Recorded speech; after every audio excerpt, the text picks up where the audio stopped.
Akia Eggleston. At just 22 years old, Akia Eggleston was a devoted mother living in Baltimore, Maryland, in 2017. She had a young daughter and was expecting another child with 36-year-old Michael Robertson. On May 7, 2017, concern swept through her family when Akia failed to appear at her own baby shower. It was soon uncovered that she had last been seen alive on May 3, 2017, 4 days before her family reported her missing. Investigators decided to create a timeline of events leading up to her disappearance, and also took a closer look at her unborn baby's father, Michael Robertson. Akia and Robertson first met in the 1990s when his grandmother babysat her as a child. They reconnected in 2016 and began dating. At the same time, Robertson was in a relationship with a 22-year-old woman. That woman had recently given birth to the couple's second child. Investigators learned that Akia was under the impression that she was going to move in with Robertson and was excited about it. Robertson sent her pictures of an apartment interior on May 2, 2017. About 1:24 p.m. that day, Akia purchased 2 money orders totaling $450 after making several ATM withdrawals from her savings account. Moments later, Akia messaged Robertson on Facebook. "I called you. I got the money order." That afternoon, Akia unsuccessfully attempted to withdraw cash twice from an ATM at a Wells Fargo location downtown. Akia and Robertson were texting back and forth on May 3. That day, Akia was seen on surveillance video depositing the 2 money orders and a paycheck from her employer at a BB&T location in the Central Business District. Before I continue, I want to remind you that only a small percentage of people who watch my videos are actually subscribed. So if you enjoy my content, consider subscribing. It's free and you can always change your mind later. Now let's move on with the video. Then she withdrew $450. Akia told a bank employee, whom she knew from high school, that she had to cash the orders because the property manager only takes cash. It is believed she was referring to the property that Robertson told her they are moving into. At about 4 p.m., Robertson took a Lyft order by Akia to the Cherry Hill neighborhood. Phone records indicate Robertson was in the area near Akia's residence from 5:35 p.m. to 6:18 p.m. At about 5:22 p.m., Akia sent a friend an invite to her baby shower on the following Sunday. It was her last known communication. Phone records show a telemarketer tried to call Akia at 6:57 p.m. At that time, both her phone and Robertson's phone were located downtown. Akia's phone activity ends there, indicating that the device was turned off or disabled. Using a reverse image search, investigators determined the apartment picture Robertson had sent the day before was a completely different residence from the one he had named. Investigators learned of a volatile argument between Robertson and the mother of his children the night before Akia disappeared. When investigators looked at what could have sparked the argument, they saw that evening Akia shared a sonogram picture on Facebook. On the day of Akia's shower, family members said that they found her apartment nearly cleaned out. Police first thought that this was a clue that she walked off on her own. That was before they learned that Robertson made Akia believe that they were going to move in together. Robertson was interviewed several times during the investigation, but notably has displayed a consistent pattern of hiding or avoiding police contact for weeks or months at a time between interviews. During an interview on June 15, 2017, he claimed he saw Akia on Monday, May 1st, but we know that this is false because of the phone records. In July of 2017, a police spokesman said that investigators no longer believed that she walked off on her own and had come to believe that there was foul play. After years of collecting all the telephone records, financial records, social media messages, and conducting multiple interviews, investigators had enough evidence to arrest Michael Robertson in connection to Akia's disappearance. Authorities arrested Robertson and charged him with taking Akia's life on February 1, 2022. 2 days later, on February 3, Baltimore State's Attorney Marilyn Mosby held a press conference to announce the arrest of Robertson. Mosby said, "I give a special thanks to the family of Akia Eggleston for never giving up in their pursuit of justice for Akia and her unborn child. The state's attorney office released the full statement of probable cause in Akia's case. It reads as Akia's case. It reads as follows: based on her pattern of life, the time passed, extensive publicity, and multiple searches and monetary rewards for information in this case, the document stated the fact that Akia has not returned to her family or been electronically or physically located overwhelmingly indicates that she is in fact deceased.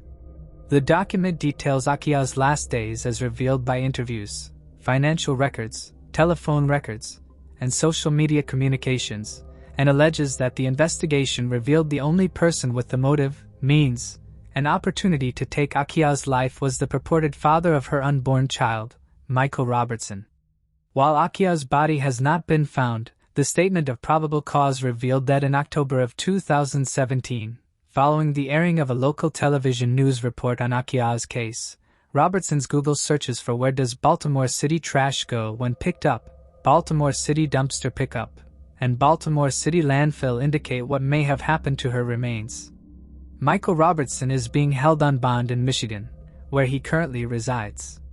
In its press release, the Baltimore State's Attorney's Office stated that Robertson faces a maximum penalty of 2 life sentences in prison if found guilty of all charges. Supervisor Special Agent Shane Butchwold with the FBI of Baltimore also spoke. For nearly 5 years, the people of Baltimore have searched, hoped and mourned with Akia's family and friends, she said. But they never gave up and neither did we. Buchenwald added that while Akia's body still hasn't been found, we hope this arrest brings a level of comfort and closure to Akia's family. Members of Akia's family also addressed the media. Thank you to everyone for their thoughts and their prayers. Akia's aunt, Synovia Wilson said, for keeping hope for our family that we would find her alive, even though the evidence says something different, that she's not. We just want to say thank you, and just to please continue to keep us in your prayers. Akia's stepfather, Sean Wilkinson, took to the podium to thank the investigation agencies who worked on Akia's case. He also brought attention to an issue that is all too common. Domestic violence is real, and when it happens, we need to address it, said Wilkinson. The family remains steadfast in their pursuit of justice for Akia. Her case has profoundly impacted their lives and relationships, but they stand united, vowing to persist until the final judgment is rendered. Moving on to the next case. Mystery. Candace Lane Rogers. Candace Lane Rogers, a 9-year-old girl attending Holmes Elementary School, lived with her mother in Spokane, Washington. On March 6, 1959, Candace was out selling mints for her Camp Fire Girl Scout troop in the neighborhood when she suddenly disappeared. Later that evening, after Candace failed to return home, her mother reported her missing. A massive search was launched, with police officers, volunteers, and family members all scouring the neighborhood and surrounding areas in hopes of finding her. Helicopters were also called in to search from above, and sadly during the search one of the helicopters crashed, resulting in 3 casualties. 12 hours later a police officer found 6 boxes of mints scattered near a bridge. However, there was no sign of Candace. Police would receive more than 750 tips in the following days, but none of them panned out. Her case was covered in the media, and her mother appealed to anyone who could help them provide any information into her disappearance, but to no avail. Then 16 days later, 2 hunters found Candace's shoes while hunting groundhogs in the remote woods. They notified police, and soon a search of the area found the body of Candace. She was found 12 miles away from her home. She had been buried under a pile of pine needles and brush. Her legs had been tied together at the ankles with parts of her own slip. An autopsy revealed that she had been sexually assaulted and strangled to death with a piece of her own slip. Over the years, several people confessed to the murder of the child, but none of the confessions were credible.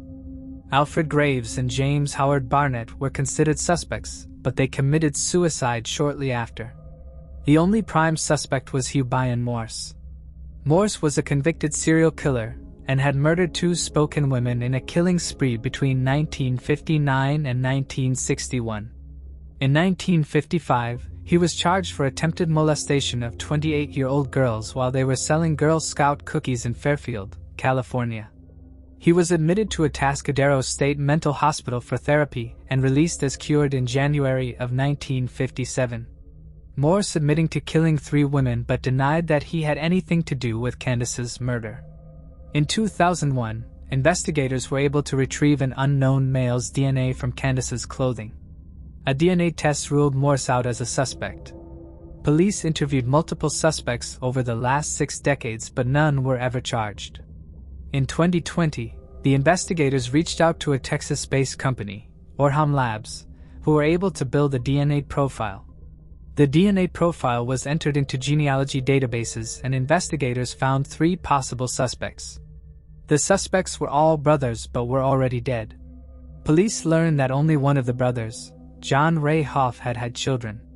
The police then contacted Hoff's daughter, who agreed to provide a DNA sample. A DNA test revealed that it was 2,900,000 times more likely that Hoff's daughter was a genealogical match to the DNA sample found at the crime scene. Police then exhumed Hoff's body, and a DNA test subsequently identified John Ray Hoff as the killer. John Ray Hoff was 20 years old in 1959 and was never a suspect in Candace's murder. Hoff was a troubled teenager, and at the age of 16 he ran away from a state boys training camp near Olympia. Authorities captured Hoff and 3 other boys near Yakima. His troubles would continue even after he was married and had children. In 1970, Hoff committed suicide by shooting himself in the head. In an eerie coincidence, police learned that Candace and Hoff were both buried in the same cemetery. It was also discovered by investigators that Hoff's stepsister was Candace's big sister in her Girl Scout campfire group. Hoff's wife and daughter later took Hoff's body from the cemetery to give Candace's family some privacy. After 62 years, the case was finally solved, though it brought little peace to anyone involved. Moving on to the next case. Helen Brzezinski. Helen Brzezinski, a 20-year-old woman from Massachusetts, was studying at Wheaton College in her home state.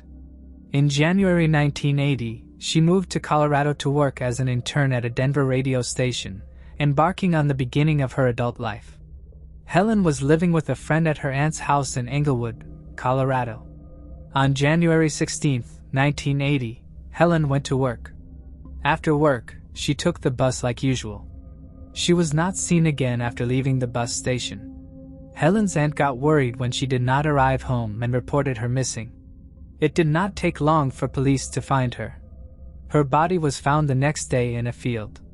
She had been stabbed, investigators believed, as she was abducted right after she left the bus station. DNA from a male was found at a crime scene. Unfortunately, in 1980, DNA technology was not very advanced, and they could not identify the man. They did, however, store the DNA, so they can one day use it again when DNA technology has advanced. Helen did not know a lot of people in the area since she only lived there for 2 weeks and did not have any known enemies. Investigators did not receive a lot of leads and the case went cold. In 1998, the DNA were uploaded to her database after a DNA profile could be created, but it did not match to anyone. In 2017, her case was reopened and investigators tried again to solve her case. They uploaded the DNA to jetmatch.com and phoned a couple of potential family members of the suspect. One of the family members they came across was Rob Deal. Rob was very eager to help. He explained his entire family tree as best he could and gave them a sample of his DNA. The investigators then used the help of C.C. Moore and Parabon Nanolabs to find a family member who would give them an exact match. In December 2019, they really narrowed it down to James Curtis Glanton. He was a very distant cousin of Rob. James was a truck driver living in Lake Butler, Florida. Investigators saw that he had a criminal history and found that he was on parole for an assault in Arkansas after serving 4 years in prison in 1980. He was released to live in a Denver home of a former counselor who offered to help him. This meant that he was in the area when Helen's life was taken and that he had a violent history. Investigators followed James for a few weeks. They retrieved a beer mug that he was drinking from at a bar. The DNA was tested, and it was an exact match. Early in 2020, James was arrested. We're now also looking into other possible crimes he could be responsible for. Helen's sister, Janet Johnson, is now the only living close relative of Helen. At 70 years old, Janet was overjoyed to hear news about the case and expressed her deep love for her sister. "I want people to know what a special person Helen was. She was my best friend, and she had a bright future ahead of her," Janet shared. Moving on to the next case. Kelly and Workman. Kelly and Workman was a 24-year-old woman living with her parents in Douglas County, Missouri. Described as quiet, independent, and determined, Kelly was the daughter of dairy farmers and was always willing to help with farm tasks. To supplement her income, she offered lawn care and maintenance services, often working on yards and properties in the Dogwood area. On June 30, 1989, Kelly was mowing the grass at Dogwood Cemetery, located next to Pleasant Southern Baptist Church. Known for her attention to detail, she carefully mowed around the rows of headstones and used trimmers to cut stray blades of grass around each marker. This was a routine task for Kelly, but it would tragically mark the last day she was seen alive. She began her work at 3:30 p.m. and at around 5 p.m., it started raining. So Kelly went home to feed the calves while her parents milked the cows at their rented Seymour farm. When the rain stopped at 5:40, Kelly was back at the cemetery. Her uncle saw her mowing as he drove past the lot on Missouri 14 in Douglas County. This was the last time Kelly was ever seen alive. 20 minutes later, with less than half of the job completed, it appears that Kelly left the mower beside a tombstone and disappeared from the cemetery. When she failed to return home for dinner later that night, her parents became worried and reported her missing to the police. However, police told her parents to wait as they suggested Kelly might have run away. Her parents vehemently disagreed as Kelly was dependable and would not have left her work unfinished, nor would she have left her tools simply sitting out in the cemetery.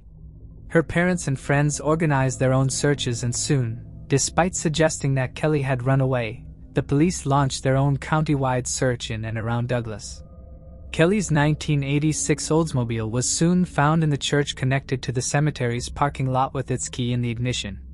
For several days, the search involved hundreds of volunteers as well as sent tracking dogs and helicopters, which scoured the countryside. However, nothing would be found. Then 7 days later, on July 7th, a farmer and his son in nearby Christian County stumbled upon Kelly's remains submerged in water from the waist down. Her body was found about 10 miles from where she disappeared. She was found fully clothed, but so badly decomposed that it took dental records to identify her. How she died remains murky. Her death certificate merely lists, quote, homicidal violence. Authorities believe that Kelly was abducted from the cemetery with the motive of sexual assault. However, at the time, the autopsy stated she was not sexually assaulted. It was only more recently that investigators confirmed Kelly was indeed sexually assaulted. They say she probably died in the early hours of July 1st. However, due to the advanced state of decomposition, they could neither determine the time nor the cause of death. Kelly's mother, Joan Workman, believes she knows the exact moment Kelly died. She said that after reporting her daughter missing on July 1st at 3:30 a.m. as she sat on the living room couch and worried about Kelly with family and friends, she felt a surge of panic and pain in her chest. She says that she thought to herself, "Hang on, Kelly, hang on," but then she says the feeling passed, leaving her, as she described, feeling dead inside. Kelly's body was interred at the Dogwood Cemetery, which she so lovingly helped maintain. Kelly's parents harbored frustration towards the Douglas County Sheriff's Department, feeling that had the police treated the case with the gravity it deserved from the onset, there might have been a chance to save Kelly. Their anger stemmed partially from the police's failure to dust Kelly's 1986 Oldsmobile Cutlass for fingerprints. Moreover, they expressed disappointment that crucial pieces of information such as reports of a screaming woman were overlooked amid the chaos of the initial night. A few months later, Kelly's mother learned that 4 days after Kelly's abduction, an anonymous caller reached out to her home, leaving a message with another family member regarding a sighting of someone at the Workman residence on the afternoon of the abduction. Surprisingly, the caller did not reach out to any law enforcement agencies involved, and Joan believes that her daughter might have known her abductor or abductors. A reward of $10,000 was offered. Police questioned several suspects over the years, but no one was ever charged. There were two suspects who were repeatedly questioned in Kelly's murder: Dwight and Bobby Banks. Dwight and Bobby Banks were two brothers who had been pulled over by a Missouri Highway Patrol officer in 1990 as they were traveling down the highway in a pickup truck on the night of Kelly's disappearance. It is unclear why they were initially suspected in Kelly's murder, but Dwight Banks was asked by police to take a polygraph test regarding the murder, and he agreed to take it. He reportedly passed the test. A few years later, Dwight alongside his brother Bobby again became suspects after Dwight reportedly confessed to several people that he murdered Kelly. In a 1995 article from the Springfield News Leader, it was reported that Dwight had confessed multiple times to killing Kelly. However, he later asserted that these confessions were made in jest, attributing them to him being under the influence of alcohol at the time. Dwight admitted that he and Bobby saw Kelly just a few hours before she was abducted when she had been working, but he said he did not kill her. Dwight Banks added that his brother Bobby is also innocent. At the time of Kelly's disappearance, Dwight Banks told the news leader that he and Bobby were at his house eating fried chicken. However, the newspaper, the News Leader, also reported that authorities have been told that Dwight Banks may have taken drugs before the 1990 polygraph examination, which he had passed. Later, Dwight's brother Bobby asked an ex-girlfriend of his to provide an alibi for him for the evening Kelly went missing, which she later reported to police. It was reported that Bobby Banks failed polygraph tests, which Dwight Banks attributed to his brother's frail emotions. 9 years later, the Missouri Highway Patrol Crime Lab issued a warrant for two men, one of which was Dwight seeking DNA evidence allegedly connecting him to the killing. However, the test did not yield any conclusive findings. On February 20, 2024, authorities said at a news conference that 3 men had been arrested and indicted on charges of first-degree murder along with charges of forcible rape and first-degree kidnapping. The 3 men were identified as Wiley Belt and the initial suspects, brothers Dwight Banks and Bobby Banks. The case took a major turn when an eyewitness from the community bravely came forward, providing critical evidence that enabled investigators to present the case to a grand jury. This led to the arrest of 3 men, all in their mid-60s at the time. The suspects, identified as the Banks brothers and a man named Belt, are currently being held at the Douglas County Jail in Ava. Each of them faces a $250,000 cash bond while awaiting further legal proceedings. The community's involvement played a crucial role in bringing the case closer to justice. Moving on to the next case. Silas Jane. On July 2, 1966, the peaceful atmosphere of Indiana Dunes State Park turned tragic when 3 young women disappeared in broad daylight while relaxing on the beach. What was meant to be a joyful celebration of Independence Day quickly turned into a massive manhunt. The women, Renee Bruhl, maiden name Slanico, 19, a tall figure at 5 foot 9 inches with brown hair and hazel eyes, along with her 2 companions, were last seen lounging in the serene surroundings of the park, which was famed for its stunning beaches, dunes, and natural beauty. But their day of relaxation would be abruptly interrupted by an unknown force, and the 3 women vanished without a trace. The location, once a serene and popular spot for both locals and tourists to enjoy the lake and lush surroundings, soon became a crime scene. The women's disappearance on the 4th of July weekend was met with confusion and fear, as a community already reveling in the holiday now faced a dark mystery. This case remains unsolved, leaving many unanswered questions about what happened to the 3 women and why they were targeted. She was last seen wearing a ruffled yellow bathing suit. Ann Miller, 21, was 5'2" with brown hair and blue eyes. She was last seen wearing a 2-piece bathing suit with a red belt. Patricia Blau, 19, was 5'4" with brown hair and brown eyes, last seen in her bathing suit which was brown with green flowers and golden leaves. These 3 close friends made the 60-mile drive together from their respective homes in the Chicago area and arrived at the lake around 10 a.m. and parked their car, a Buick owned by Ann Miller, in the lot about 100 yards from where they would set up their towel.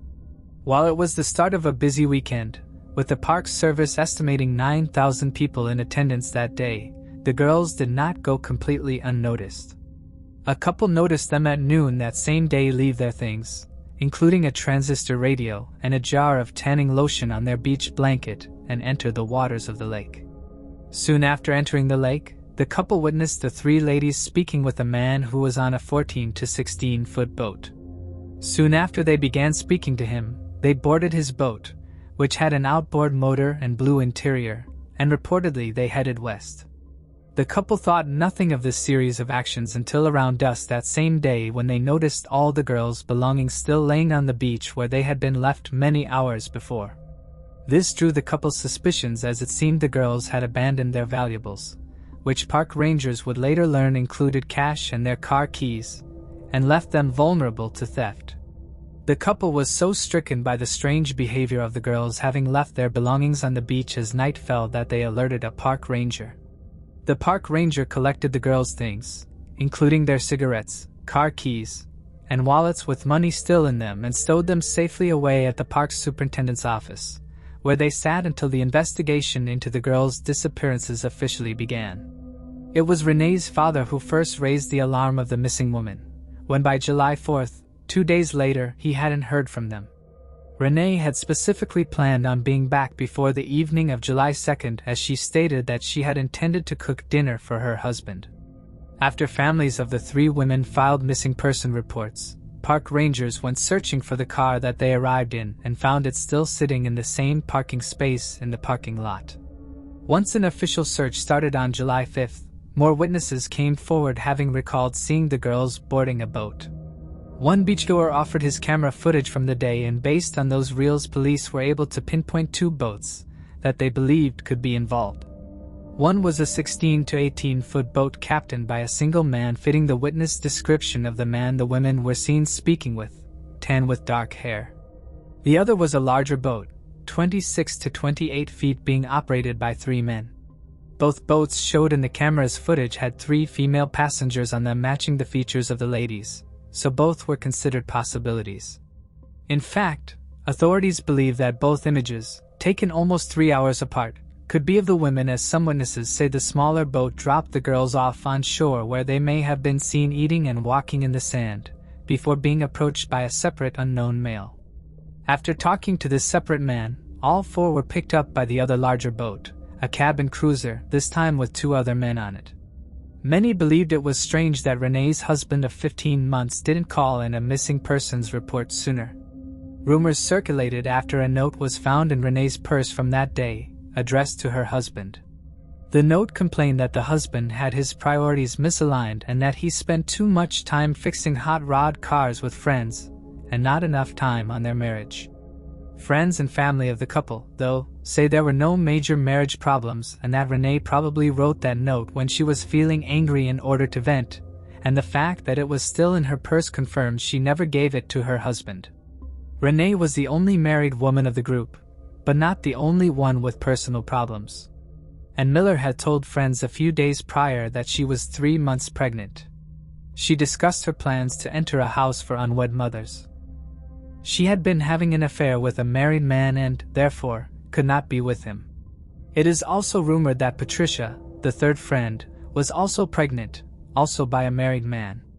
Based on these pregnancy rumors, there is a theory that the women were actually scheduled to have illegal abortions that day. One fact that substantiates this rumor is the sighting of Ralph Largo Jr., whose physical traits matched the description of the man on the boat. He confirmed he was at the beach that day. Largo's aunt, with whom he lived, was in the business of performing illegal abortions for women in need. Did the woman board the boat in order to get the procedure done secretly, as it was illegal at the time in that state? Some wonder if the procedure went awry and caused the death of the girls, which needed to be covered up. But then what happened to Renee? Was she pregnant too? That would be a huge coincidence. Or did she witness the deaths and need to be quieted as well? Ralph Largo Jr. died in 2009, so he can provide no answers. Another theory is that the boat they were on encountered trouble and crashed. Some debris from an apparent boating accident were found near Bailey Generating Station of Northern Indiana Public Service Company on Lake Michigan a few days after July 2nd. However, the families of the 3 girls say that accidental drowning was not likely, as all 3 girls were experienced swimmers. In fact, Patricia was known to be able to swim 20 miles in one day with and having similar skills.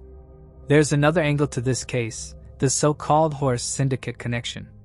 This theory involves the 3 ladies' common love, riding and caring for horses. All 3 ladies frequented the Tricolor stables in Palatine, Illinois, and knew George Jane, who was a well-known and wealthy horse dealer. George Jane had a bitter feud over horse finances with his brother, Silas Jane, a notorious leader of the so-called horse syndicate, an underground club of some sort that dealt with the buying, selling, and betting of race horses. The brothers' frequent and intense fighting had actually resulted in the death of a young woman months prior. Cheryl Enrod, a successful equestrian, was asked by George to move his Cadillac for him, but in carrying out this task for him, she got into a car that was rigged with explosives. The car bomb was triggered by the engine starting, and Cheryl was killed instantly. The bomb was thought to be placed by an associate of Silas's and meant for George as retaliation for some horse-related feud they had been having. Court documents show that the prosecution believed an arsonist was paid $10,000 to place the bomb that killed Cheryl, and the arsonist was subsequently sentenced to life in prison almost 30 years after the actual crime. George was so fearful of a subsequent car bomb attack that he rigged a tool that could turn on a car's ignition without physically getting in the vehicle. It is theorized that the 3 missing women may have witnessed the planting of this bomb, or some other nefarious act, and that their deaths were related to the incident. The girls also rode at Silas's stable, even though they boarded their horses at George's stable. For months prior, when Renee came home with a facial injury, she cryptically blamed the laceration on issues with, quote, the syndicate people. Additionally, the phone numbers of both George and Silas Shane were found among the girls' abandoned possessions. Eliminating witnesses would not be out of character for Silas Jane, who was known to be cold-blooded, cunning, and brutal. The owner of a rival horse training business, Idle Hour Stable, he had a reputation for taking advantage of the young women of rich Chicago parents who desired to learn to ride and had no shame in mixing his criminal activities with his stable. Silas is connected to numerous felonies, including the rape of a young woman while he was a teenager, conspiracy to kill his brother George, covering up his employee's murder of 3 young boys known as the Peterson-Schulisser murders, and a shootout with police that resulted in the death of an officer. Silas is also connected to the death of an older woman, Helen Brock, who spent over $250,000 on horses and may have gotten caught up with Silas's horse gang, known sometimes as the Horse Syndicate and other times as the Jane Gang. Silas was said to be a sociopath with early childhood proclivities for murder. At the young age of 8, he was bitten by a goose on his family farm and was so enraged that he killed each and every goose on the property. At least 11 horse deaths are also connected to him, and he seemed to take his anger at his brother out on his brother's prize horses, including the burning of 10 of them alive in George's barn. He also injected 1 prize-winning mare with turpentine. Given the long list of deaths that followed his career, it is not hard to imagine him being involved with the missing women. George, his brother, was shot to death while at his son's birthday party. The mysterious disappearance of the 3 women at Indiana Dunes State Park in 1966 remains one of the state's most haunting unsolved cases. In a bizarre twist, Silas, a man with a known criminal background, allegedly told the sheriff before his death in 1987 that he had buried 3 bodies under his stable. However, before any investigation could be launched, the sheriff tragically died in a farming accident, and no one ever followed up on this chilling statement. Further complicating the case, Silas owned a boat that matched the descriptions of when the women were reportedly seen boarding, raising suspicions about his possible involvement. Despite his dark past, there is no solid evidence directly linking him to the women's disappearance. With no bodies found and the absence of concrete clues, the case remains frustratingly unresolved. Though it remains open, the investigation is inactive, and the families of the missing women continue to hope that new evidence will emerge to finally provide answers. Until then, the case lingers as a haunting reminder of the unknown fate of the 3 young women. Moving on to the next case. The Tandoor Case. The horrifying crime you're referring to occurred in 1995 in New Delhi, India, and is known as the Tandoor murder. The story is chilling and grotesque, where a man, initially seen as a loving husband, became a murderer in a way that shocked the nation. His wife, Leela, had reportedly been the victim of continuous abuse and manipulation before this gruesome act. The man, who was a cook by profession, used the tandoor oven, a traditional clay oven used in cooking, during the crime. After killing his wife, he placed her body in the oven, grilling her at high temperatures. To make the act even more horrifying, he used butter to cook her body, making it unrecognizable. The case shocked the public not only because of the cruelty involved but also due to the betrayal of trust in a marriage. This case remains one of the most infamous in India's criminal history, largely due to the horrifying method of murder and the cold-bloodedness of the act. This is India's most infamous true crime story, which unfolded between the prominent areas of Connaught Place and Karol Bagh, situated in New Delhi. The region around Ashoka Road and Janpath Road near Karol Bagh in New Delhi is a bustling neighborhood, characterized by its blend of residential serenity and commercial vigor. Known for its diverse community and lively atmosphere, this place offers diverse cultures, traditions, and modern conveniences. Ashoka Road leads directly to the majestic India Gate, while the Janpath area is known for hosting local cuisines and bustling markets. The area boasts a mix of residential complexes, local markets, and small businesses that cater to the daily needs of its residents. It mostly thrives with the presence of various eateries serving delectable local cuisine, adding a flavorful essence to the neighborhood. And one such famous place was Baghia Barbecue Restaurant and Hotel Ashok Yatri Niwas, which later became the Hotel Indraprastha. However, this renowned restaurant was soon to become the center stage for a chilling incident that would later be recognized, the Tandoor Case. Around 11:25 p.m. on July 2, 1995, Ashoka Road in Janpath, New Delhi was getting quieter. Two policemen, Constable Abdul Nazir Kunju and Home Guard Chandler Pal, were patrolling the area. As they got closer to the Asha Jayatri Niwas Hotel, Kunju noticed flames coming from some nearby buildings. Concerned about a potential fire outbreak, the duo swiftly embarked on an investigation. Kunju made his way towards the main entry gate of Yatri Niwas, making a beeline for the front of the Baghia Barbecue Restaurant situated on the left, just inside the hotel's main entryway. From this vantage point, he observed flames emanating from the rear kitchen area of Baghia. As he approached, a uniformed security guard intercepted him, already briefed about the situation.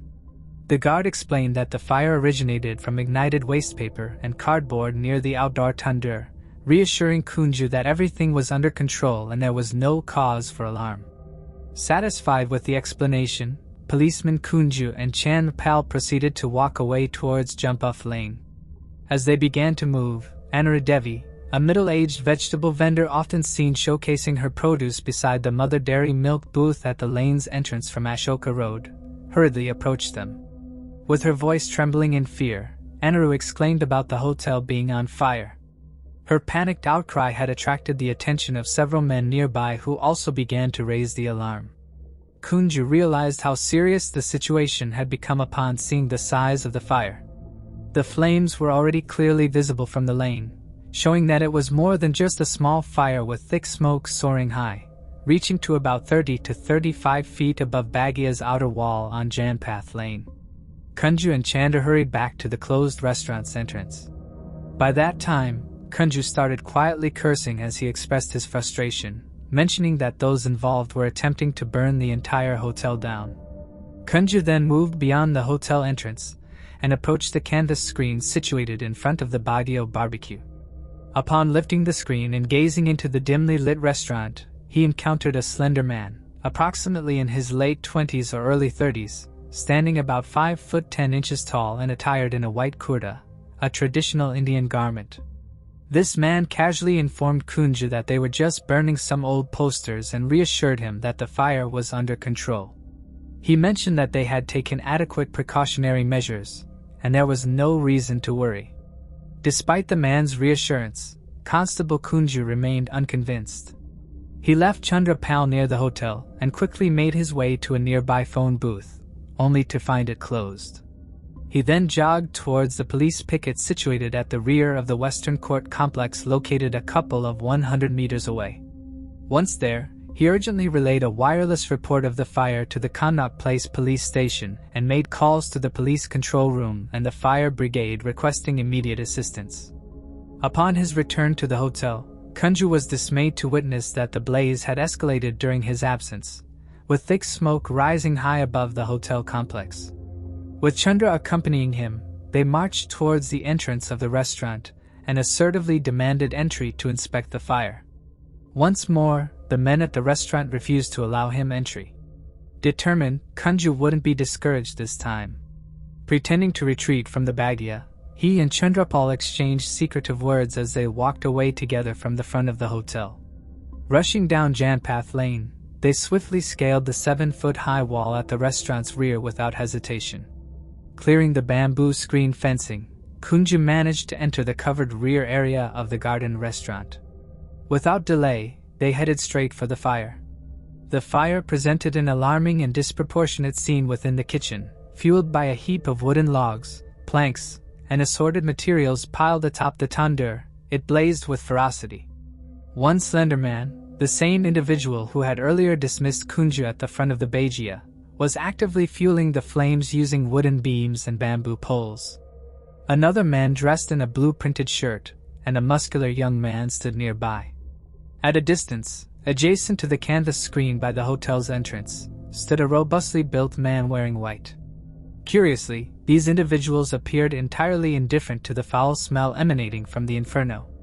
Kunju warned the man stoking the flames, cautioning him about the potential risk of causing a fire that can engulf the entire hotel. Upon being informed by the individual tending to the fire about his affiliation as a Congress Party worker engaged in burning old materials, including posters and waste paper, Kunju remained composed. Instead of being deterred by the political association, he immediately looked around for a bucket. This marked a moment where the young constable truly showcased his determination. Some individuals might have hesitated upon hearing about the political connection, particularly with the influential Congress Party. They might have offered a mild caution about fire safety before ultimately withdrawing. However, Kunju stood firm. He was alarmed by the considerable blaze before him and, alongside Chandrapal, swiftly gathered any available buckets and containers. They filled these from a nearby kitchen tap and promptly began extinguishing the flames. Soon, Sub-Inspector Rajesh Kumar arrived at the scene just as Kunju and Chandra Pal were diligently working to suppress the fire. Interestingly, unlike the attempt to dismiss a constable earlier, no one dared to send a sub-inspector away. Accompanied by 2 security guards from the main hotel, Rajesh and his constables entered the restaurant and joined Kunju in combating the blaze. Working together, they successfully extinguished the fire within a matter of minutes. The intense flames had ignited certain plastic-coated overhead cables, causing further damage. Carrying along the person seemingly responsible for the mischief, Kunju, Sub-Inspector Rajesh Kumar, and the hotel guards proceeded to investigate the extent of the cable damage. Their objective was to determine whether the fire had spread to the building's first floor. They advanced towards the main lobby of Yatri Niwas, which led to the Coconut Grove restaurant. Ascending 2 flights of stairs, they reached the lower split-level first-floor terrace overlooking the Baggia complex. Constable Kunju leaned over the edge of the mezzanine roof in search of the wires that had caught fire. Instead, he was met with a rush of hot air and foul-smelling smoke billowing upwards. To his surprise, he noticed that the fire above the tandoor, which they had previously extinguished, had reignited. The man he had observed earlier in the Bajia, the sturdy individual clad in white, was once again fueling the flames. Kunju's initial alarm transformed into exasperation at the careless disregard for safety displayed by these people. Hurrying to the rear edge of the roof without considering the steep drop below, he leapt down, landing forcefully on the paved rear courtyard of the restaurant. Swiftly advancing towards the fire, he pushed aside the wicket fence obstructing his way and approached the tandoor from the rear. Upon reaching the kitchen area, Kunju discovered that the man in the kurta pajama and his 2 companions had vanished, yet the fire continued to rage. It was at this moment that Kunju noticed a peculiar scent. Amidst the pungent and unpleasant odor, a distinct smell of roasted meat filled the air. However, this scent was not of ordinary food cooked.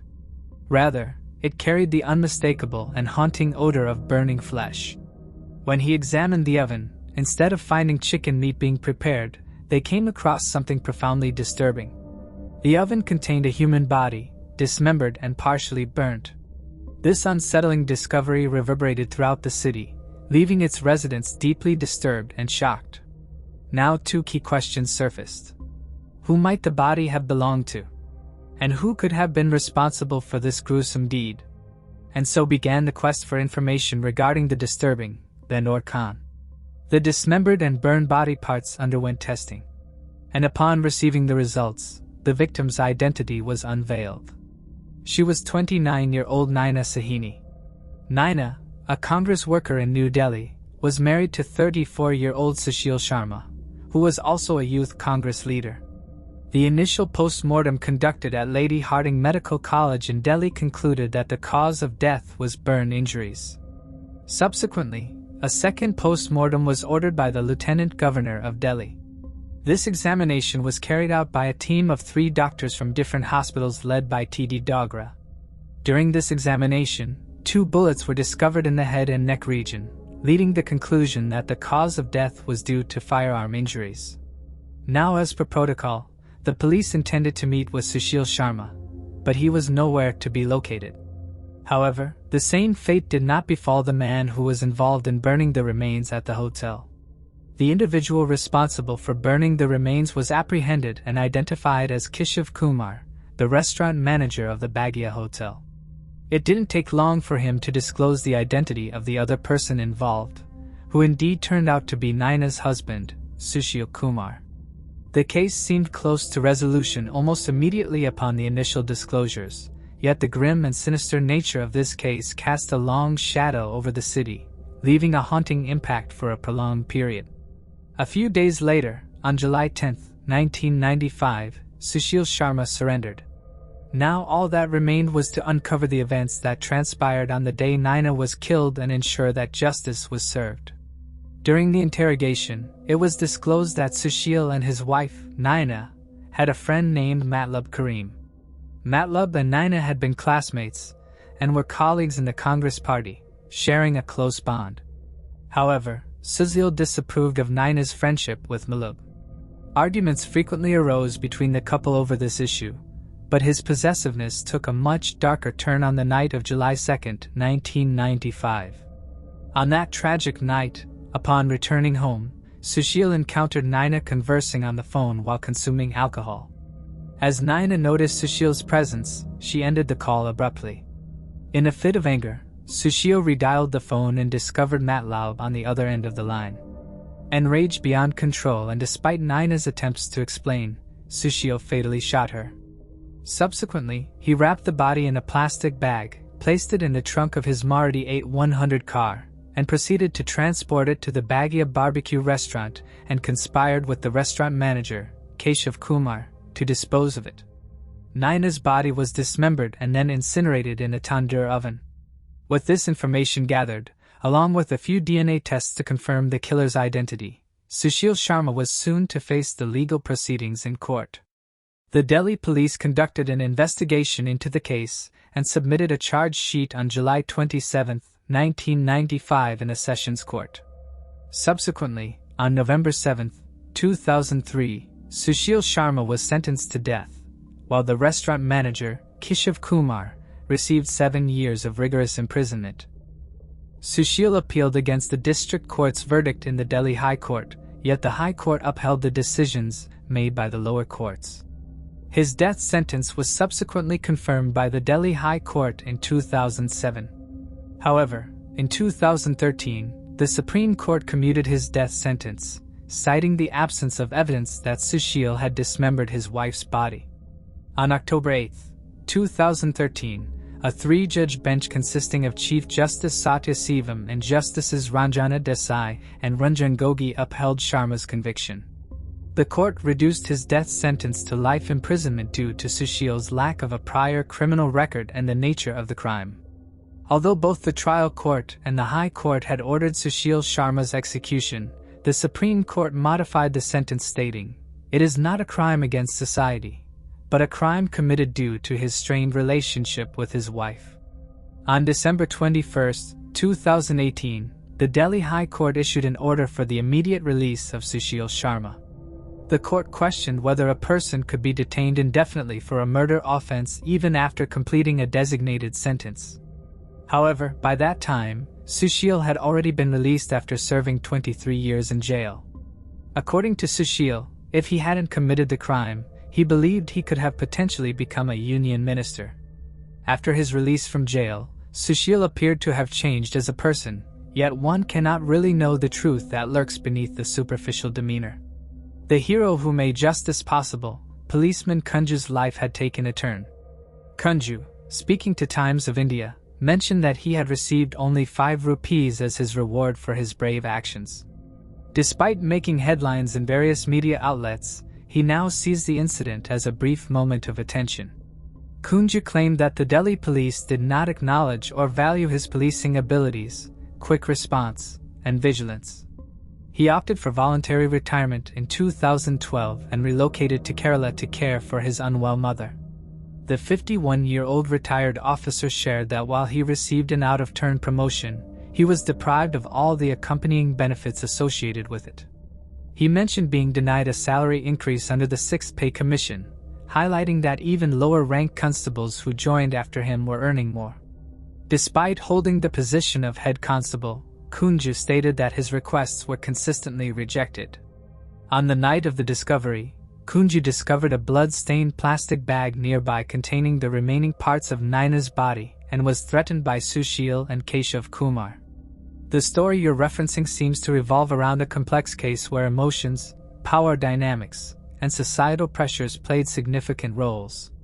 In the case of Sushil and Naina, it's clear that insecurity may have been one of the motivating factors for the crime.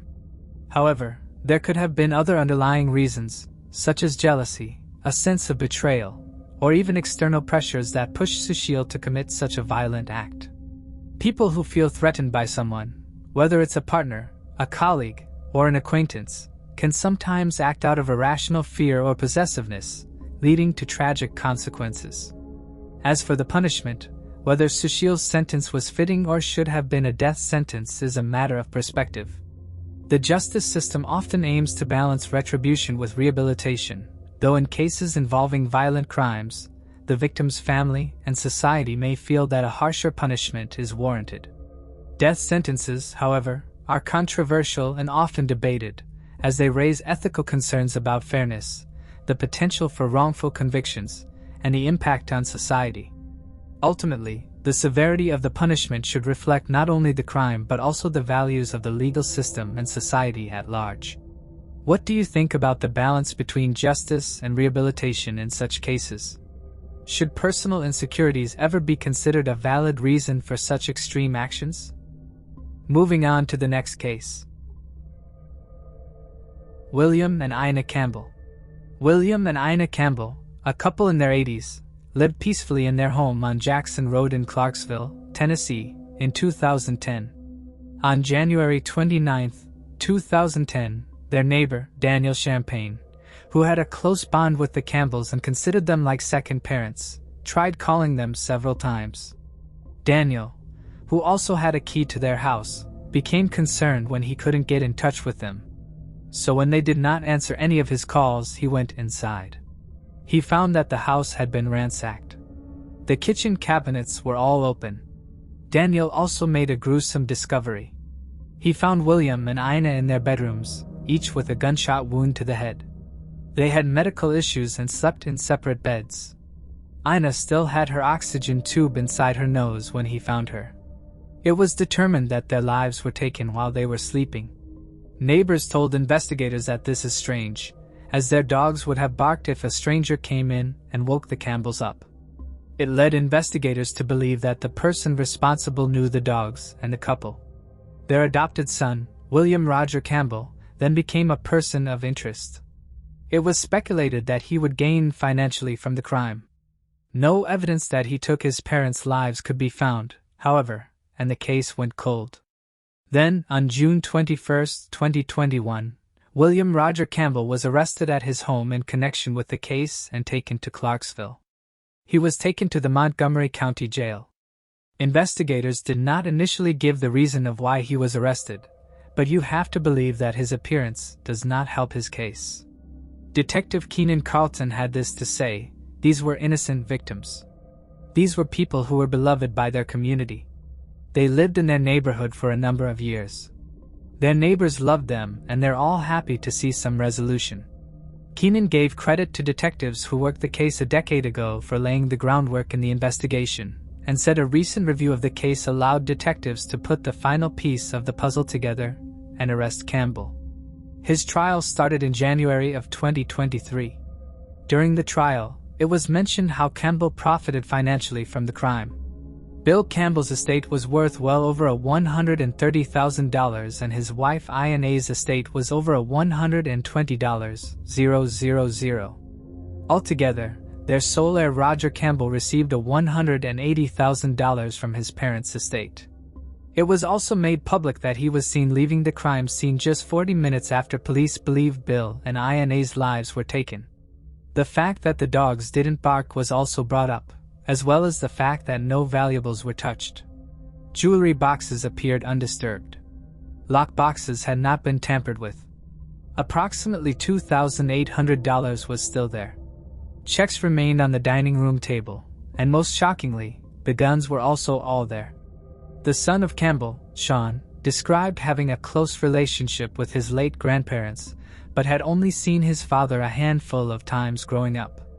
"I've been on this earth 35 years, and in that 35 years, I've spent less than 24 hours around him," Sean Campbell said.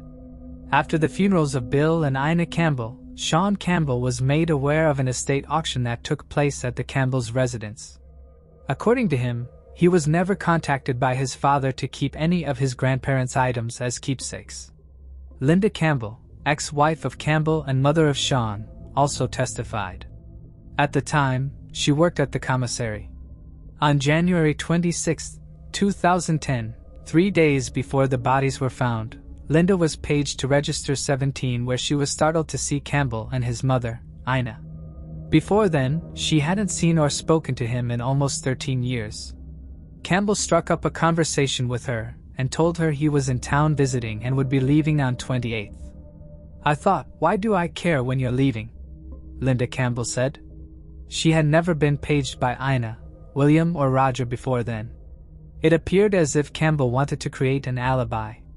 Agent Frederick McClintock, a CPD drug agent and crime scene investigator in 2010, said that during their detailed search of a crime scene, he found a bottle of Palmolive dish soap with a red-brown material on the back that appeared to be blood.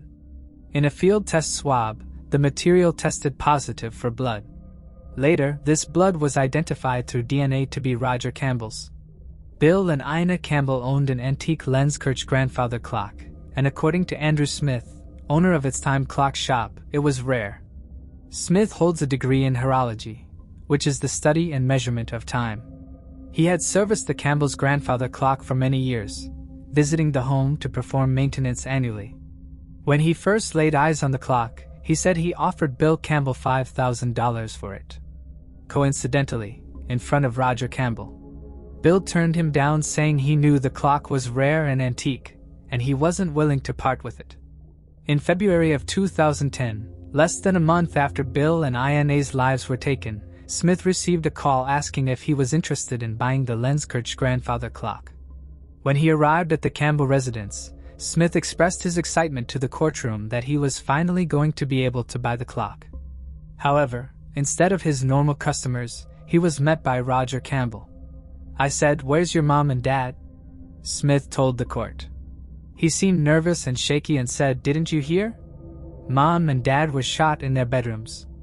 On January 23, 2023, after about 4 hours of deliberation, 66-year-old Roger Campbell was found guilty of taking the lives of his own parents, William and Ina Campbell, in Clarksville, Tennessee.